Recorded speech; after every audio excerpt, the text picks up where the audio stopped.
নমস্কাৰ। আজি 20 আগষ্ট, আজি ৰাষ্ট্ৰীয় বিজ্ঞান মনস্কতা দিৱস।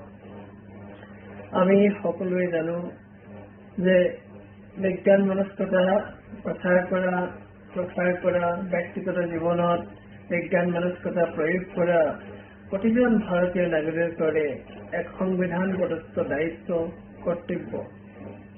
কিন্তু অতি পৰিতাপৰ কথা, অতি দুৰ্ভাগ্যৰ কথা যে এই সংবিধান প্ৰদত্ত দায়িত্ব পালন কৰিব গৈ দেশত অন্ধবিশ্বাস আৰু কুসংস্কাৰৰ বিৰুদ্ধে অনবৰতে যুঁজি থকা এজন অগ্ৰণী সৈনিক ডাক্তৰ নাৰায়ণ দাদা কলিতাৰ আজিৰ এই দিনটোতেই 10 বছৰ আগত আততায়ী গুলীত নিহত হ'ব লগা হৈছিল। অকল দাভোলকাৰেই নহয়, মাত্ৰ কেইটামান বছৰৰ ভিতৰতে MM কালবৰ্গী, গোবিন্দ পাঞ্চেৰে, গৌৰী লংকেশ আদি কেইবাজনো ব্যক্তি আততায়ী গুলীত নিহত হ'ল। ইয়াত কোনো সন্দেহ নাই যে এই আটাইবিলাক কাম একেটা গোষ্ঠীৰে, একেটা সংগঠনৰে। তেওঁলোকৰ প্ৰধান উদ্দেশ্য হৈছে সনাতন ধৰ্ম ৰক্ষা নামত অন্ধবিশ্বাস আৰু কুসংস্কাৰক দেশত প্ৰবৰ্তাই ৰখা, দেশত বিজ্ঞান মনস্কতাৰ পথ, বিজ্ঞানৰ পথ ৰুদ্ধ কৰা। কিন্তু এই সত্যইও দেশত বিজ্ঞান মনস্কতাৰ পথ ৰুদ্ধ কৰিব নোৱাৰিলে, বাট ফেটি দিব নোৱাৰিলে। দাভোলকাৰৰ মৃত্যুৰ মাত্ৰ কেইমাহমানৰ ভিতৰতে মহাৰাষ্ট্ৰত অন্ধবিশ্বাস নিৰ্মূলীয়া আইন প্ৰৱৰ্তন হ'ল আৰু 2018 চনৰ 20 আগষ্টৰ পৰা অল ইণ্ডিয়া পিপল চায়েন্স নেটৱৰ্কৰ নেতৃত্বত ভাৰতৰ প্ৰায় 1.5 কোটিৰো অধিক সংগঠনে এই দিনটো ৰাষ্ট্ৰীয় বিজ্ঞান মনস্কতা দিৱস হিচাপে পালন কৰিব আৰম্ভ কৰিলে আৰু সমগ্ৰ দেশতে বিজ্ঞান মনস্কতাৰ এক জাগৰণ সৃষ্টি কৰিবলৈ সক্ষম হ'ল। আচলতে বিজ্ঞান মনস্কতা মানেনো কি? ইয়াক আমি কিয় আয়ত্ত কৰিব লাগে? বিজ্ঞান মনস্কতা কি ধৰণে আয়ত্ত কৰা যায়? বিজ্ঞান মনস্কতা মানে হ'ল আচলতে প্ৰশ্ন কৰা। প্ৰশ্ন আৰু তথ্যৰ সহায়ত বিশ্লেষণ নকৰাকৈ কোনো কথাকে, কোনো ঘটনাকে, কোনো ব্যাখ্যাকে কেতিয়াও গ্ৰহণ নকৰিবা। আবেগ আৰু বিশ্বাসৰ বিপৰীতে তথ্য আৰু যুক্তিৰ সহায়ত বিশ্লেষণ কৰি আমি যি সিদ্ধান্ত পাওঁ, সেই সিদ্ধান্ত নিৰ্ভয়ে, নিসংকোচে গ্ৰহণ কৰিব পৰা যি মানসিকতা, সেই মানসিকতাই আচলতে বৈজ্ঞানিক মানসিকতা।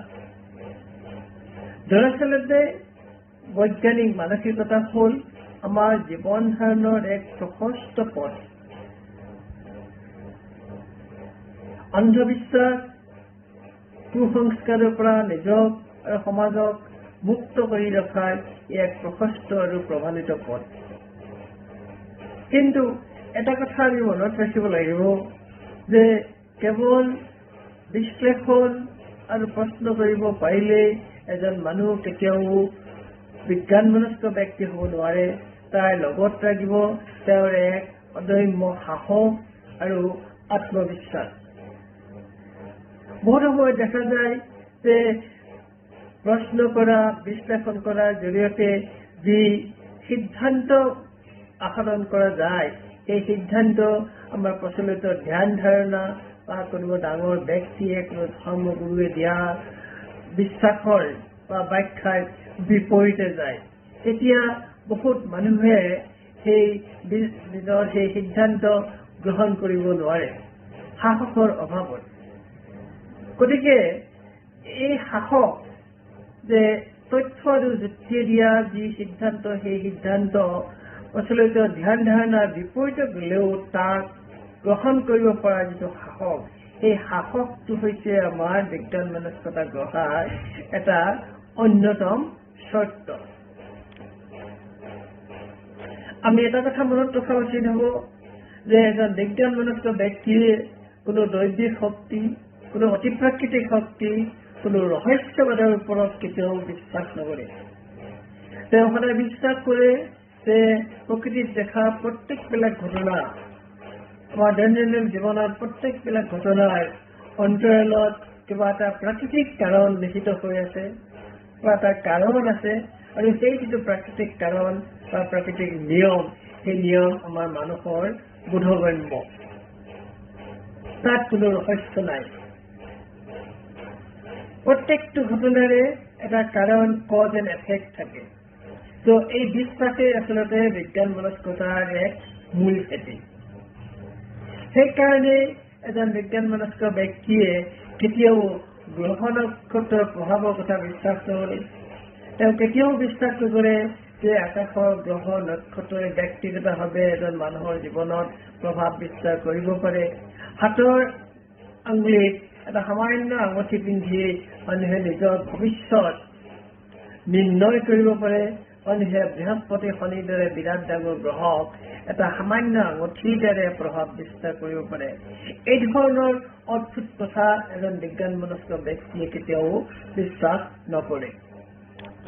ছাত্ৰ ছাত্ৰীসকল, আজি আমি সকলোৱে প্ৰত্যক্ষ কৰিছো যে বিজ্ঞানৰ ওপৰত, বিজ্ঞান মনস্কতাৰ ওপৰত চাৰিওফালৰ পৰা এক প্ৰচণ্ড আক্ৰমণ চলিছে।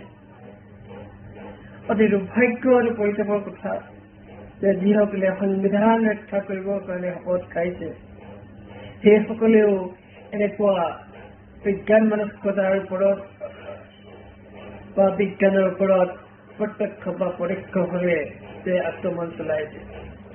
আজি আমি সকলোৱে দেখিছো যে স্কুলীয়া ছাত্ৰ ছাত্ৰী পাঠ্যপুথিৰ পৰা ডাৰউইনৰ তত্ত্বৰ দৰে অতি প্ৰতিষ্ঠিত বৈজ্ঞানিক তত্ত্ব এটাক বাদ দিয়া হৈছে। জ্যোতিষশাস্ত্ৰ বা এষ্ট্ৰলজিৰ দৰে এক অপবিজ্ঞানক বৈজ্ঞানিক মাত্ৰা প্ৰদান কৰিবৰ কাৰণে বিভিন্ন ধৰণে চেষ্টা চলাই থকা হৈছে।